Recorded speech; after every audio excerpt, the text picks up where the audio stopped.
You were to tell me when this movie was announced and the Lion King remake were announced that I would end up liking this movie more than that one, I'd call you crazy. What's going on, everyone? Welcome to a brand new movie review. Today I'm going to be discussing Dora and the Lost City of Gold. Now, for any of you guys who don't know, when this trailer popped up, I did a trailer reaction for this very infamously, and I trashed on the movie. I said I cannot wait to see this movie, I can't wait to make fun of this movie, and in general, that's not what I should be saying, but the movie did look bad, and almost every trailer since then has looked bad. The marketing for this has been atrocious, and the trailers in general it looked like an SNL skit. It really did look like something from Saturday Night Live, and that's what I kind of wanted it to be. I wanted to go in this to make fun of it and to have fun because of Serenity earlier this year. I've been looking for another film that was kind of going to be that Serenity where I can really just make fun of it and really just be flabbergasted by some of the decisions. Sadly enough, but also excitedly enough, I can't do any of that. Dora and the Lost City of the Gold, might I say, might be a perfect reimagining into a live-action format of a cartoon property. And I think Nickelodeon actually had it perfectly done within Dora.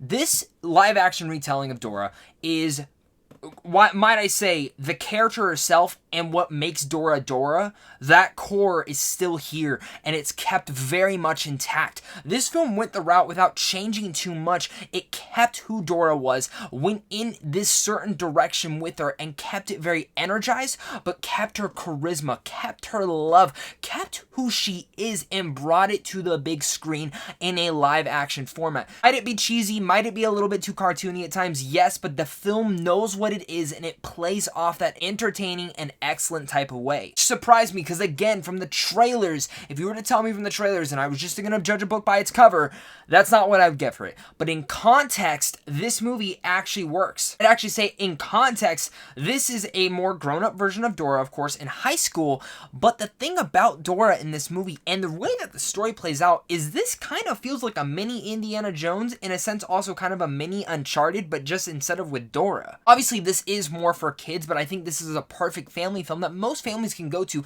and the kids are gonna have fun, but also the adults are gonna have fun. My theater had plenty of adults actually laughing, as well as with the kids laughing as well. There's a lot of nice humor that is kind of knitted throughout the whole movie within there. It personally comes down to Nicholas Stoller and Matthew Robinson's script, and of course James Bobin directing the movie. Both of those creative minds kind of working with one another and bouncing off one another has always made for kind of a nice little thing, especially when it comes to Nicholas Stoller and his scripts. With Dora, now a teenager explorer, and having to lead her friends on an adventure who she just met in high school after she moved out of the forest to the big city, and kind of has to understand and solve a mystery on her own. In a weird sense, this is also kind of a coming-of-age story, and even a movie that kind of delves into deeper thematics of kids growing up, and maybe growing up and trying to discover who you should be and maybe what you shouldn't be. I think a lot of that dives into a lot of the mentalities of never judging a book by its cover, and I definitely learned this with this. I think a lot of us have learned that with different trailers, and this is one of those of this year where the trailer is something that we definitely shouldn't have judged this film off of. I'd say Isabelle Mounir plays Dora the Explorer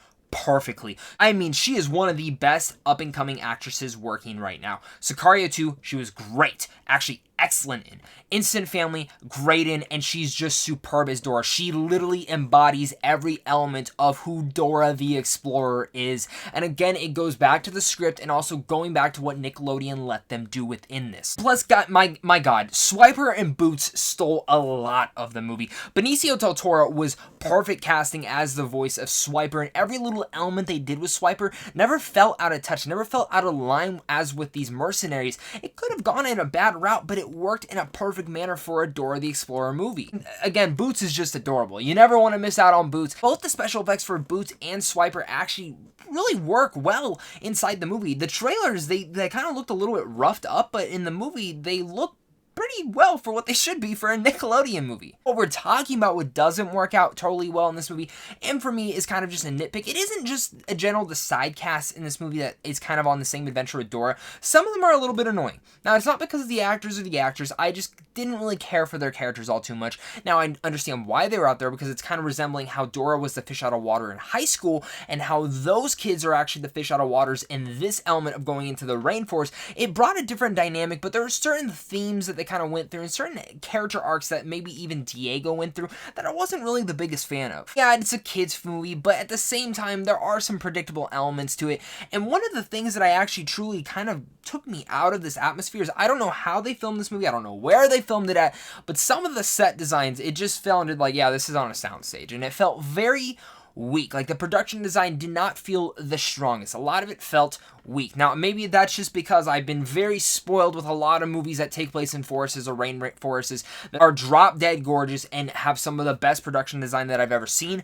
But within this element, I think they could have bumped up the budget a bit more and kind of went for a nicer route in that. To get to my final thoughts, guys, make sure to slap that like and subscribe if you guys are enjoying this. I do tons of early movie reviews like this on a daily basis where I love to entertain you guys, talk movies early, and of course give you guys tons of early geeky content over on this channel. Plus, guys, if you guys want to go over to Sandwich on Films on how to see films early, make sure to go check it out down below. And of course, big round of applause for all my Patreon supporters. Without you guys, I wouldn't be able to do this, so thank you. Burr and the Lost City of the Gold is a definitely big surprise for me this year. Never thought in a million years that I'd be saying this, that Zach Pope really enjoyed Dora and the Lost City of the Gold. Yes, Dora, the live-action remake. You say it with me, guys? Dora and the Lost City of the Gold is a big surprise with me.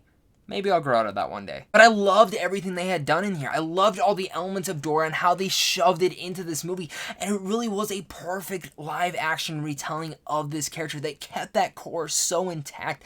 I love the world they built up. I love what Isabella had done with the character of Dora. And I want to see more of her in this role. She's so charismatic in the role. She's so loving. It's so hard not to walk out of this theater smiling. I smiled, I laughed, and at times I was so invested into this story. While is it cheesy at times? Yeah. Is it a little bit too cartoony? Not for me, but some people might have that issue. The production design might be a little bit weak. Some of the side characters are a little bit boring and bland, but whatever, and something that you've definitely seen all before. But Dora and the Lost City of the Gold is a really good live-action retelling of this character, and I actually hope to see that we get more of it. Definitely don't let the trailers skew you. You should definitely go check this out if you were ever interested in it. And I think for fans of Dora, younger kids, or maybe even people who watched Dora when they were younger, they're going to get a nice kick out of it. They definitely know what this movie is. They play on a lot of the tropes, especially when she goes, "And you say delicioso?" She'll grow out of it. Those elements are wrapped into here very well done due to the script and the direction. So with all that said, I'm going to give Dora and the Lost City of the Gold a B. Let me know what your guys' thoughts are on this film. I'm curious to hear your guys' ones. Are you guys excited for it? Are you not? Let's talk about what other Nickelodeon properties should they remake next if you guys want them to, or should they just do another Dora the Explorer kind of live-action retelling?